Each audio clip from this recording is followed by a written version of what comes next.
महाभारत के युद्ध के पश्चात का दृश्य अत्यंत हृदय विदारक था। हंसता खेलता युद्ध की बलि चढ़ गया। 18 दिन के युद्ध ने द्रौपदी की उम्र को 80 वर्ष जैसा कर दिया था, शारीरिक रूप से भी और मानसिक रूप से भी। शहर में चारों तरफ विधवाओं का बाहुल्य था। पुरुष इक्का दुक्का ही दिखाई पड़ता था। अनाथ बच्चे घूमते दिखाई पड़ते थे और उन सब की वह महारानी द्रौपदी हस्तिनापुर के महल में शांत बैठी हुई शून्य को निहार रही थी।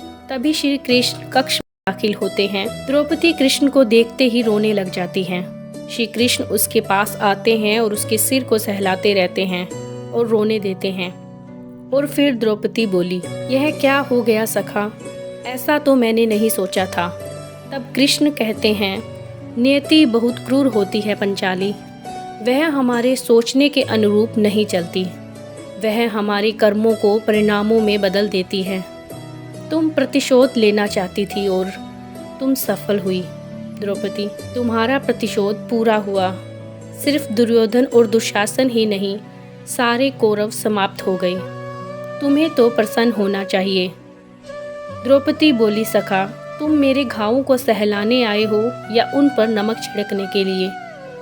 श्री कृष्ण ने कहा, नहीं द्रौपदी, मैं तो तुम्हें वास्तविकता से अवगत कराने के लिए आया हूँ। हमारे कर्मों के परिणाम को हम दूर तक नहीं देख पाते हैं और जब वे समक्ष होते हैं तो हमारे हाथ में कुछ नहीं रहता। द्रौपदी बोली, तो क्या इस युद्ध के लिए पूर्ण रूप से मैं ही उत्तरदायी हूँ वासुदेव? श्री कृष्ण बोले, नहीं द्रौपदी, तुम स्वयं को इतना महत्वपूर्ण मत समझो, लेकिन तुम अपने कर्मों में थोड़ी सी दूरदर्शिता रखती तो मैं इतना कष्ट कभी नहीं पाती।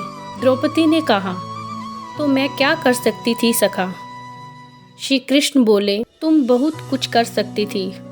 जब तुम्हारा स्वयंवर हुआ तब तुम कर्ण को अपमानित नहीं करती और उसे प्रतियोगिता में भाग लेने का एक अवसर देती तो शायद परिणाम कुछ और होता। इसके बाद कुंती ने तुम्हें 5 पतियों की पत्नी बनने का आदेश दिया, तब तुम उसे स्वीकार नहीं करती तो भी परिणाम कुछ और होते। और उसके बाद तुमने अपने महल में दुर्योधन को अपमानित किया कि अंधों के पुत्र अंधे होते हैं, वह नहीं कहती तो तुम्हारा चीरहरण नहीं होता, तब भी शायद परिस्थितियाँ कुछ और होती। हमारे शब्द भी हमारे कर्म होते हैं द्रौपदी, और हमें अपने हर शब्द को बोलने से पहले तोलना बहुत जरूरी होता है, अन्यथा उसके दुष्परिणाम केवल स्वयं को ही नहीं, अपने पूरे परिवेश को दुखी करते रहते हैं।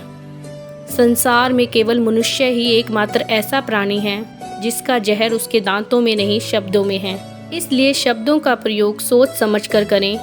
ऐसे शब्द का प्रयोग कीजिए जिससे किसी की भावना को ठेस ना पहुँचे। संबंध में कबीरदास जी ने भी लिखा है, ऐसी वाणी बोलिए का आपा खोए, ओरन को शीतल करे आप हु शीतल होए। तो आशा करते हैं कि ये प्रसंग आपको जरूर पसंद आया होगा। वीडियो को लाइक और चैनल को सब्सक्राइब कर कमेंट में जय श्री कृष्णा जरूर लिखें।